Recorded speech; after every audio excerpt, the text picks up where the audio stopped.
Hi, I'm Slade. And I'm Dylan. And this is Queeries, where we talk about everything queer. And on today's episode, we're going to be talking about community and queerness and how those things are intertwined. And that's such a good topic to dive into. It is, because we're community builders here, and that's a fact. That is fact. Facts are facts, America.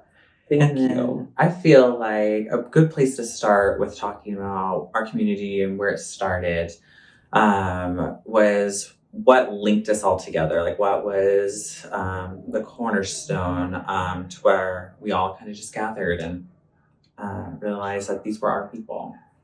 I think that it's a good place for us to go, specifically because we got our start there as friends, because community kind of happened to us literally the same day. Mm-hmm. As we spoke on the pool situation, mm-hmm. That was kind of a big community gathering that I think a lot of relationships were born that day, and a lot of connections were born that day. So community, for me, that's kind of like the big hole in the ground, I guess, like the flagpole. Oh, woo! Cardi B, let me spin.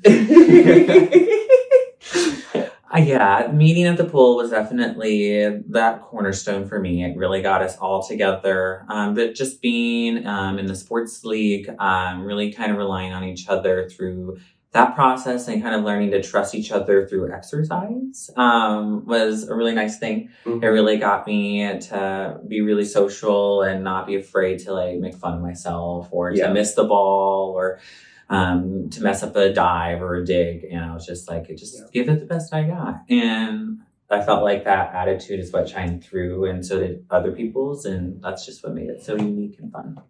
Yeah, I think it's important to always have fun when you're competing, especially as an adult, because we're not children. We are supposed to be able to control our emotions. Mm-hmm. In case you didn't know that, you should be doing that.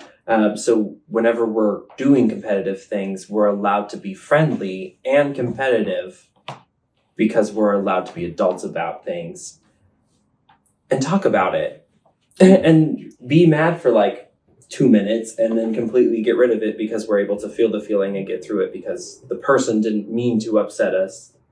Absolutely. They're just playing a game and we're competitive people. That's another thing I really liked about our league, Hot Mess. Yes. It was just very beginner based. It was very like, hey, not everyone has played this before. We just need to show kindness and kind of work as a team. And it was just a really good builder. And it was just not competitive, super like. It was just kind of just more having fun, getting to know each other, picking each other up if we fell. The vibes were really high and unmatched otherwise, because I definitely is not the same as like schoolyard pick in middle school. No. Or I was always picked last because people just assumed because I was queer, I didn't have any sport capabilities and talents to give. Dylan over here gets picked often, quickly. Oh, now I'm the picker. That's team captain. That's me. Mm-hmm. At least in volleyball, anyway. Yeah, I wouldn't probably do another sport. Maybe tennis. I could get down into that too. I think I would be able to captain a volleyball team, or dodgeball. Or dodgeball. I could, but I would have to have practices because I'm that girl. You're like, okay, we meet in here and doing this, and we're learning how to dodge because. I'm sorry to say, sometimes I'm a little disappointed. She is a ninja. I am over here flipping, being a little ballerina on this court. She gets down with it. I do. I have been playing dodgeball my whole life, and I am very traumatized. So hypervigilance is there. And so we're good. We're good at that.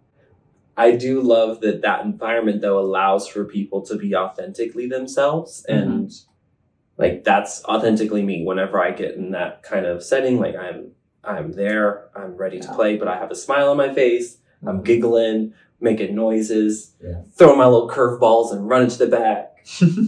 Where I feel like I'm a lot more like attack oriented. I like to rush. I like to beat others to the point. I like to get it done.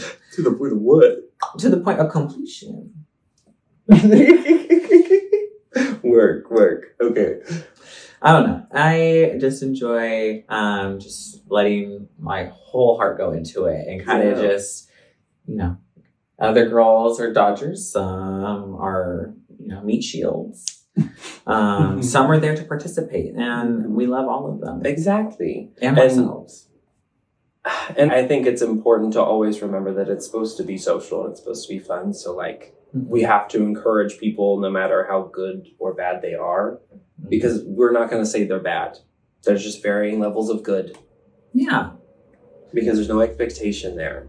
I only expect you to try. And if you aren't trying... then you're not wanting to be there, which means that, like... the vibe is down. The vibe is down. And that's not okay.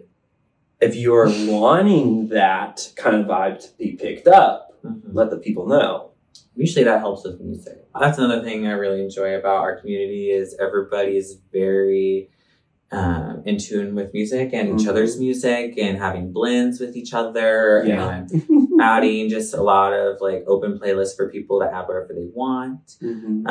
So I always love exploring what our friends have in store for us. And I love connecting with them in that way. And it gets the vibe going every time. Yeah, well, and we're also like team spirit. Team spirit over here. I have a medal for spirit, so pop off for that. She's an awarded Olympian. I also just got the last one standing award. It says man standing, but I don't conform to that. So last person standing. Last one standing. So I guess if we want to get to some of our other questions. Awesome. So you've kind of talked about how you have formed your community here. What did community look like to you before you were surrounded by the people that you are now? If you had any to speak of. Yeah, I mean, it's probably similar. We both grew up in small towns. In my case, kind of just had a group of like straight girlfriends. They were pretty much my anchor in high school and allowing me to express myself and allowing me to be myself. So having the community of just women around me was really important growing up because I found a lot of strength in women because they also have to deal with oppressive men. So, just the natural cycle of things. But as that grew, I was like, you know what? I could expand my bubble, make friends with more people, and college came around. And then I started being around all different types of people, especially just not my mostly white dominant country, small bumpkin town. And now I'm around so many different types of people. And so now as becoming friends with everyone under the sun and really kind of diving deep into their culture and what they bring into a team environment or just to a best friend situation. And college was so much fun for me, very much a melting pot of post-college, moving in with like roommates for the first time. It was a group of straight people, kind of just a random situation like here, they need a place to live. Your roommates now, because it was like a 4-person quadplex where it was like student living. Like we weren't chosen to be together, but destiny was in charge. Chosen, absolutely. The universe didn't know it at first, but gave them a chance, and it was 3 cisgendered straight people, and being in that environment was so much fun at times and challenging at others. Not always knowing, what to say, what to do around them. Always not feeling 100% myself because they didn't always understand. But once they came around to me and understood kind of what it meant to be queer, I became more myself with them. So I would say the queer family I have now is definitely the most supportive and probably the richest community I've had, just because we know what it's like to live each other's lives. Yes. So it's the understanding. It's very different. It's very different. And so it helped me grow a lot of my ideas about identity and expression. They help inspire my makeup looks and the skirts that I put on every now and then. And they've really just kind of helped push me forward in my ideas of fashion and expression and like my individuality within this world. And they were extremely supportive. We did burlesque together. We had a lot of fun with just like doing crazy things in college that were still safe, secure, and legal mostly. Legal? Legal, mostly. What were you doing that wasn't? I'm not going to speak about that on camera. I plead the fifth. Okay, legal. I mean, men are gross, so like, I understood Some it. men. I understood it. Some men, but usually those men don't identify as men. They usually identify as non-binary. So, That part. yeah, at some point they stop identifying as men because we don't want to identify as that anymore.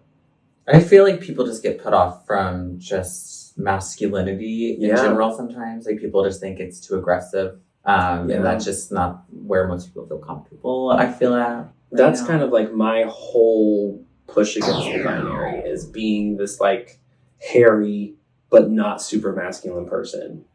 Like I have that chiseled facial hair structure. I worked hard for this because I wanted to be able to say, this is who I am and this is what I look like, but I'm not exactly what you thought I would be.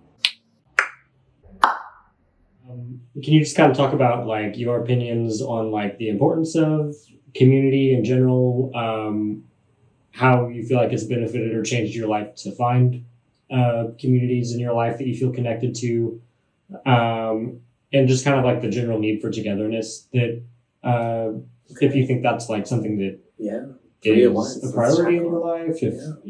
Let's chit chat about that. Yeah.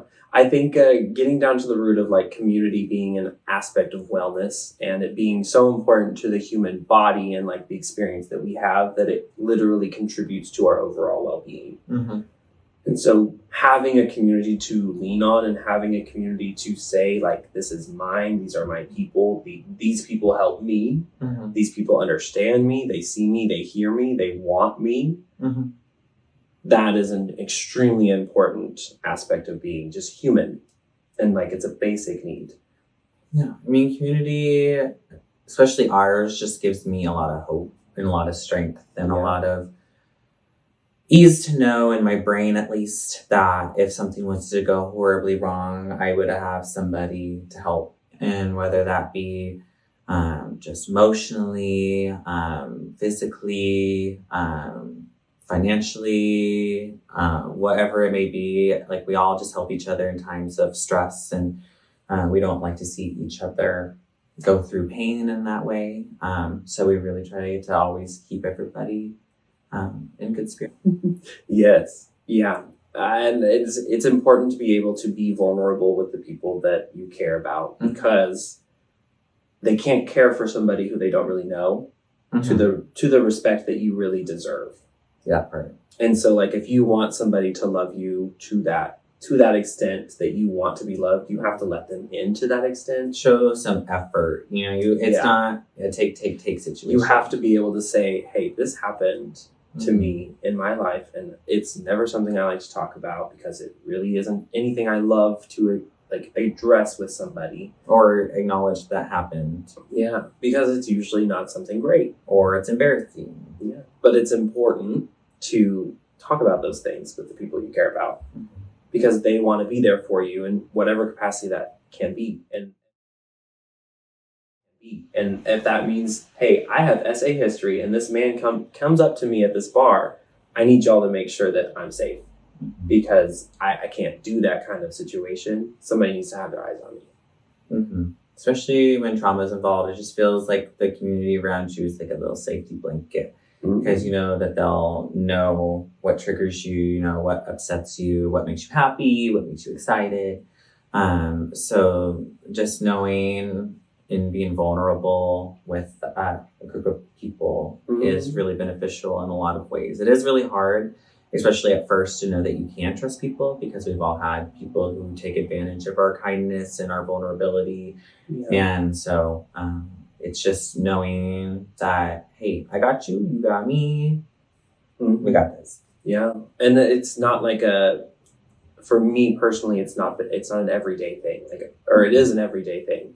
Trust is just like love. Like it's a choice. You have to choose to trust people. You have to choose to love people. And like, I have chosen to trust and love people in the past, and they have chosen time and time again to harm me. So I do have that kind of trauma and that kind of distrust for people naturally in some capacity.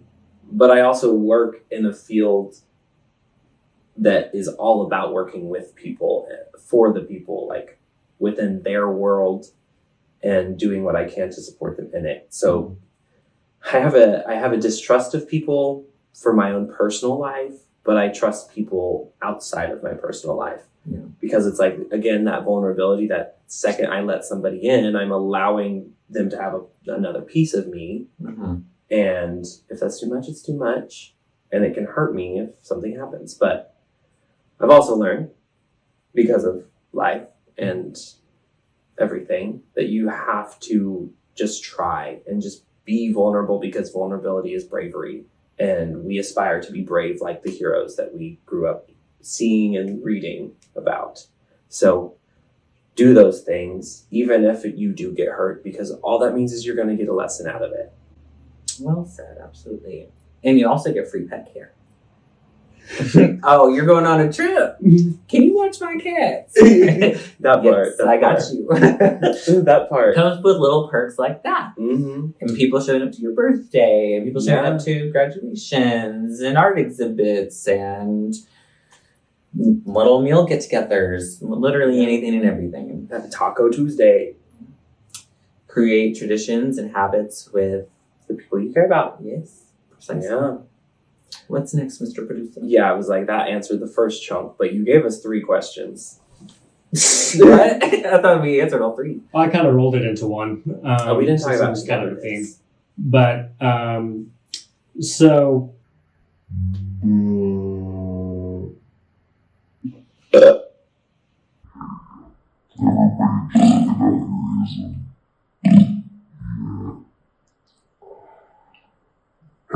okay, so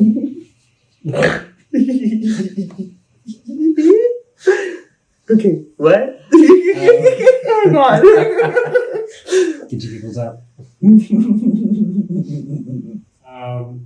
We've kind of talked about just aspects of a chosen family a little bit. How do you choose like the people that feel like fit into your chosen family, or sort of like your like innermost communities? How do you know if those relationships are working, if they're right for you? How do you know if it feels kind of toxic, and it's time to maybe separate? First impressions go a long way, at least with me. Yeah. And I'm like, if like you're able to like say hi to me and like act like you want to have a conversation and not just like a hey, what's up? Like window shopping, no thanks. Yeah. Or you're So coming it's on like- way too strong, way too aggressive, way too flirty. Like I like the natural rhythm of things, and you know, if you can just say, hey, what's going on? Like, my name's what's and what. What you got going on in your life right now? I will gladly tell you. I like to talk. Period.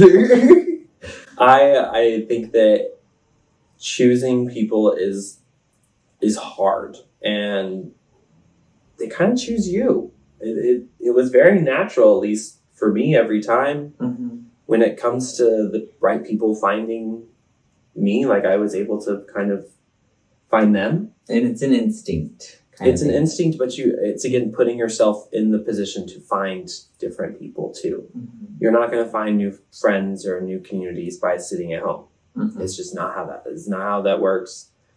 Except for online communities, which does count because they are still a supportive community. They are. I mean, ours is just lucky to be in person. I feel like the benefits of having in-person connection is that you can read the body language, you can hear the tone in their voice, you can just understand a little bit more. I would say an example of a community that is also not a great one anymore. Like, they can start off positive or give you the facade that it's better than what it is, but they could have intentions that you don't know about. They could have their own preconceived notions on certain events in their life that they're unable to change or accept in a different light, or to be around people who say a certain thing, do a certain thing, have a thought about something that isn't the same as theirs. And you're not going to find communities that are 100% like you. You just need to focus on finding ones that have the most commonalities with you, and then just picking, a core 2 or 3 that really gets you and can really support you in that. But you're not going to just happenly probably find a community right off the bat, or the perfect one at first, because I didn't. I'm sure you haven't. And so. Yeah, I kind of got to a point where my communities were almost strictly queer. And like, there were a few straight people, but they're like hetero-flexible or like metrosexual. So they're like Queeries. They're flamboyant enough to fit in.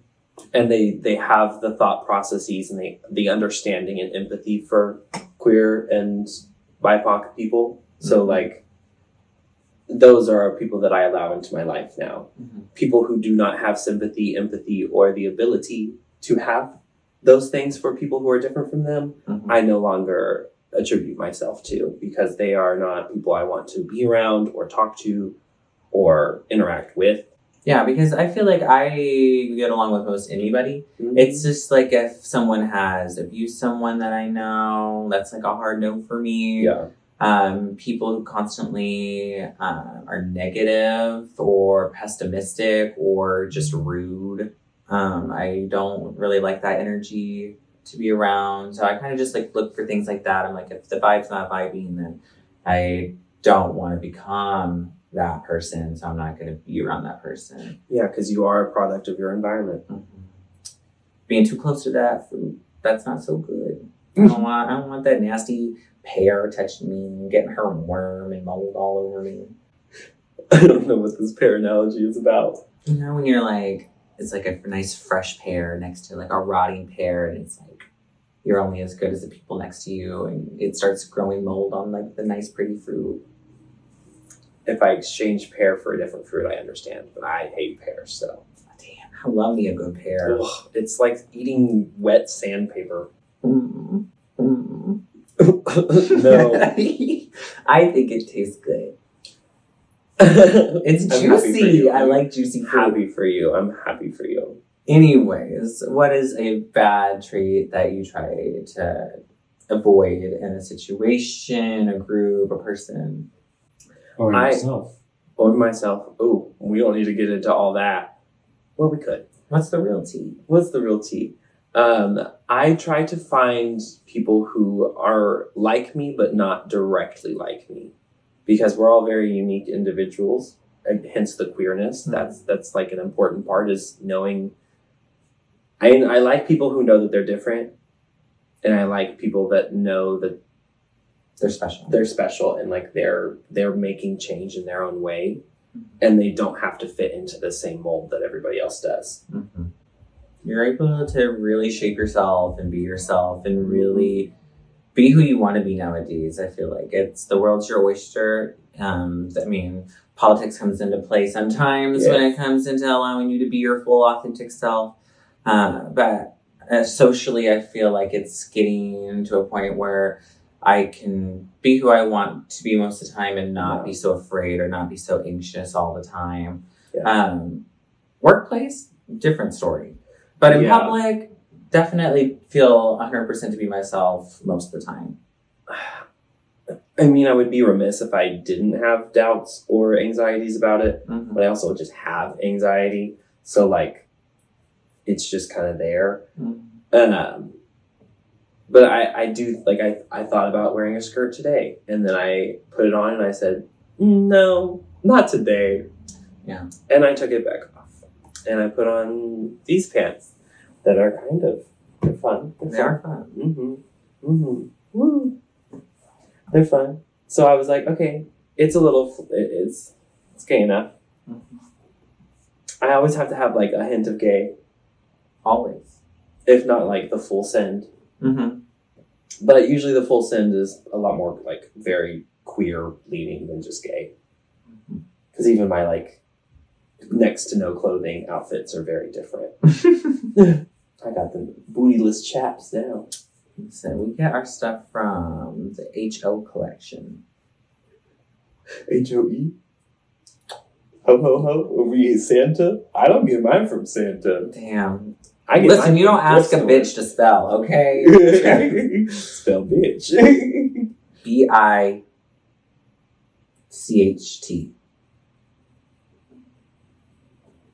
Mm-hmm. Yeah. Education. Woohoo! Oklahoma does a really great job. Next topic. Okay, so we've talked a little bit about community on the smaller scale of just like kind of your inner circle and people you rely on. Oh, yes. So how do you kind of zoom out and define community in a larger sense of like your neighborhood, your city, or you could even go out to like country level, world level.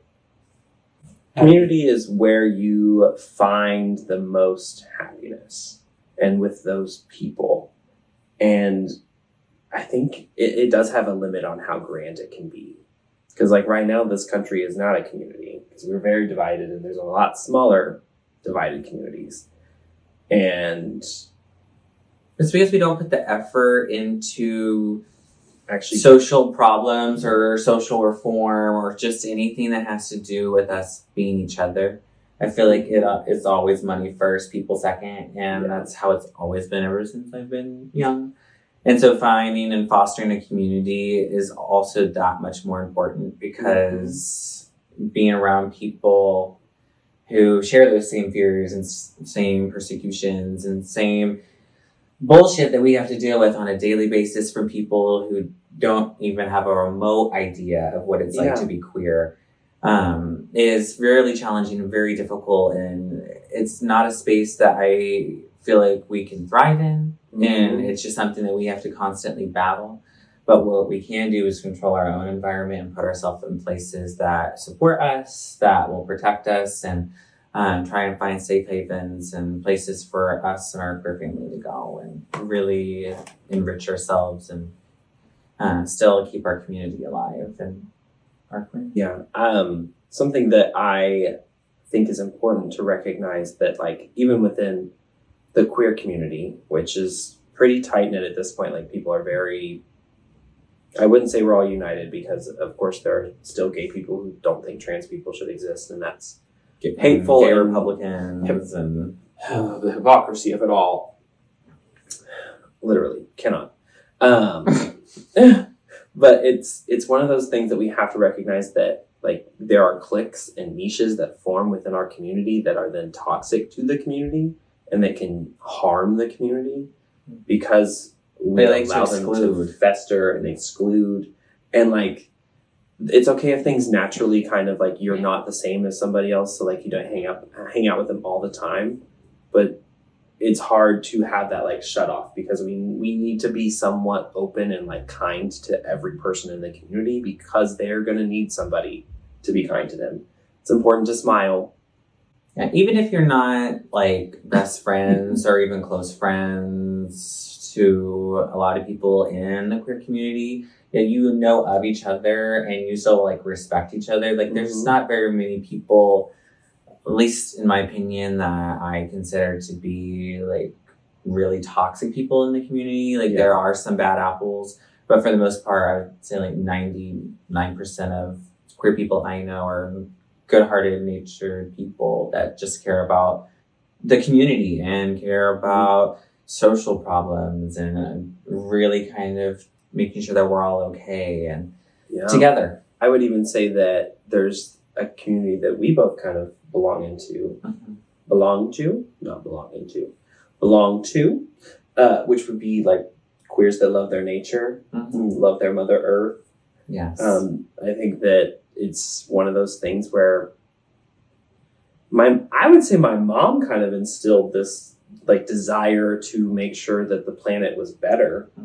Which is why I get confused whenever she doesn't agree with policy that would better the planet. But I think that it's just important to recognize that communities are so diverse within themselves, and then those communities, sub-communities, little familial communities, polycules. Habits too, like what they do. Like, are they artsy? Are they sporty? Do they like to drink? Do they like to smoke? Do they like to, get their hands dirty? Like, I feel like there's so many different type of groups that you can really find yourself in and thrive. So just, get with the people that get you, and it'll get you somewhere. Literally just go to a community event that is being put on by something that you're interested in, or not putting on by, but putting on about, or something to that effect. Mm-hmm. If you hear about a nonprofit and you're like, oh, that's a really cool nonprofit because I think that that's something I stand for, go to one of their events. Yeah, go do them. advocacy work. Like, show your support in a way that, is going, I would say, makes more of a difference, because it makes your voice heard. And that just means voting, showing up to a march, going to Pride, just participating in big community things that show people like, hey, we're not alone. We're not going anywhere. Yeah. Like, and make an example for those after us too. Yeah. Because queer is not something to suppress. It's not something to hide. It's not something to be afraid, scared of. It's something that needs to be embraced and loved and cherished and shared. Yeah. And obviously queerness is not for everyone. And that's why I also really appreciate our allies, is because they understand that. They're like, hey, I may not be queer and I might not be a part of this community, but I have loved ones that are. So I'm going to support the queer community because it supports people that I know and support, and just understand that they deserve human rights like everyone else. Yeah. I think allies is something that I would like to jump off on.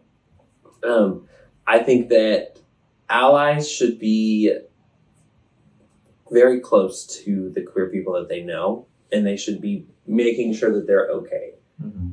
And queer people should be reciprocating, obviously, because that's how relationships work. We have to reciprocate. But when it comes down to like the actual experience we have as a queer individual, we need the ally there to just like kind of help anchor us and like keep us bound to the world that we live in. Because we do live in a heterosexual, heteronormative world. Yeah. And so we need them to navigate through it. Because without them and their support, we are a small minority. And it's for me, it helps me stay relatable to that community too. Because having someone who's still, I don't just look at men and find them attractive. I look at women and find them attractive too. In different ways. In different ways. But having men who see women in a similar way that I do, but they're like actually more sexually attracted to them, and they treat them the same way that I would treat a woman. I'm like, okay, this is like a man I would actually want a woman to be with, because he's like willing to understand all of those things. Mm-hmm. It doesn't make him soft. It doesn't make him a sissy. It doesn't make him any less of a man to support women or queer people. It just makes him a socially knowledgeable leader in his community. Yeah, it makes him a better man for being able to appreciate people who are different from him. Mm-hmm. Because everybody's different from him, period. I do think that our families should be our allies, period. Like, there should not be a question about it. Our families should be supportive of who we are. I know that that's not reality, and that's not ever going to happen for a lot of people. Mm-hmm. But that would be my expectation if I could magically have an expectation of families. Yeah. And everyone would just get on board with it. Is to just accept their people as they are, not who they want them to be. Yeah. And that's being an ally enough. It's just acceptance. That just takes a good human, because there's plenty of people who don't respect, love, or appreciate people for like the littlest things, whether if they have a disability, if they have a learning handicap, if they are queer, if they are a woman, if they are a person of color, if they are whatever it may be, whatever marginalized small group that they think is, oh my gosh, something's wrong, something to hide, something to not speak of. Inconveniencing me. Yeah, no. We need to realize that this was the destiny, our path, and we need to support each other through our choices, especially if they're not hurting anyone or, affecting anyone in a negative way. Which they're not. Mm-hmm. We know trans individuals are less than are 1% of our entire population. We should not be caring about them right now. Like in that political giantness, they should have their rights. They should have all of those things, and it should not be talked about anymore. They should just have the same basic human rights everybody has, the ability to all of the care that they need. There should not be questions about the things that they need. They should have it, period, end of the line. Mm-hmm. And we need to be talking about much bigger issues and addressing society on a grander scale and how it's being played out and how there's a lack of support for the people in this country as individuals. Mm-hmm. And then they're kind of failing families right now too, even though that's like their thing. Mm-hmm. Not kind of, they like really are. But hey, there's a lot of families that are failing their own families, so it is what it is, I guess. Mm-hmm. I don't know what else to say. I could also tell you got distracted by the cats. You thought it was probably the door or something. I did. Captured live on camera my You're like fight or flight. I saw it in the net of your eyes.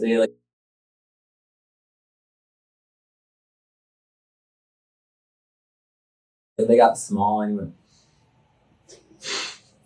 what the fuck was that? Stuart.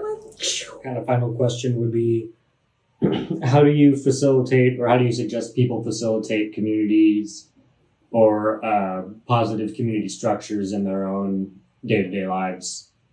I know you touched on it a little bit, but just kind of like, how do you build that up from kind of the ground up? Yeah.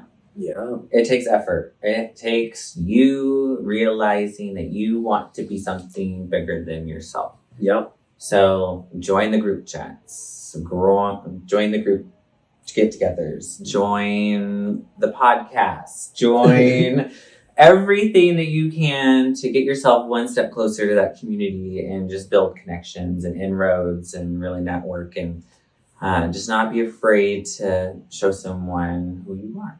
And going on to building that community and like actually wanting to make change within a community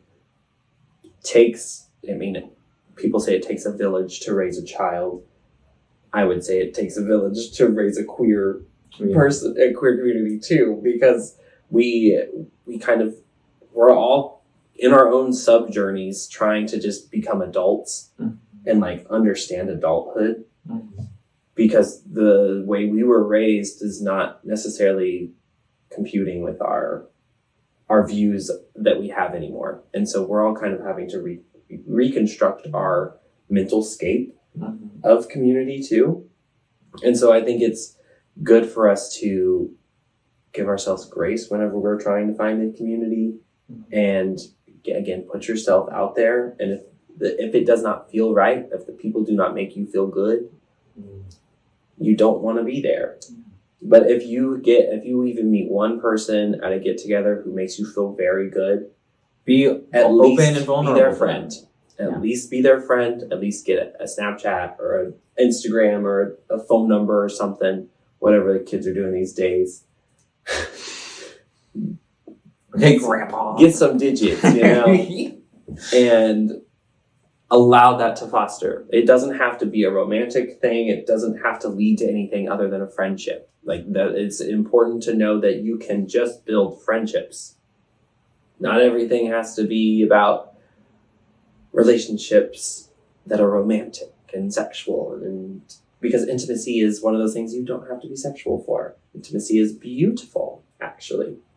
There's lots of different people you can meet in the community. Someone that would like to go on a hike with you, someone that would love to create some paint by numbers with you, someone that enjoys doing the physical activity of swallowing food. Oh, cooking the food. Swallowing the food is I enjoy that activity as well. Yes.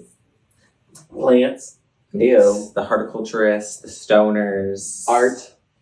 Yes. So many things you can hop into and really dive into and dissect and make your own. Yeah. And I always say get curious. So if you end up finding yourself at a house party and you're like, maybe this person's chill, look around at what they got going on in their house. See if you like something they have and just compliment them. Compliments are a great conversation starter. Complimenting somebody for first impression is very important. And if my first impression of you is a compliment, you have done something correctly. Opens you up. Yes. That part. Once it starts, it don't stop. Period.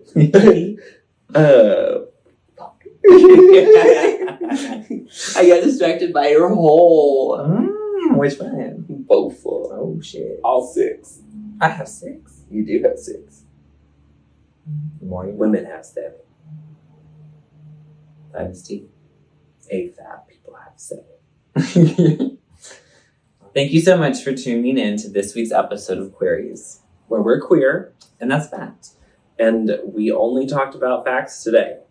And then make sure you subscribe to our TikTok and to our Instagram and to follow us along on our journey. Other platforms coming soon, including Substack and YouTube. We'll see y'all there and catch you next time. Bye. Adios.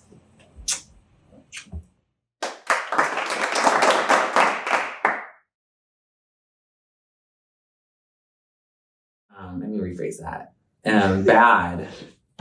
Well, but there is so much under perfect. Yes. We're looking for progression, not perfection. A tier, you know. Yeah, A tier. That means it doesn't have to be perfect S-tier. right here because he can do the S tier work out afterwards. Yes. / perfectionism puts a lot of pressure on people. Yeah, it's not going to be perfect. No, there's no such thing as perfect. Do our best. Except for these cheeks. These cheeks are perfect. Is it going? Yeah. Oh, work. Okay. All of them? Mm-hmm. Oh. Hi, I'm Slade. Oh, wait. I wasn't looking at the camera. Okay. 3, 2.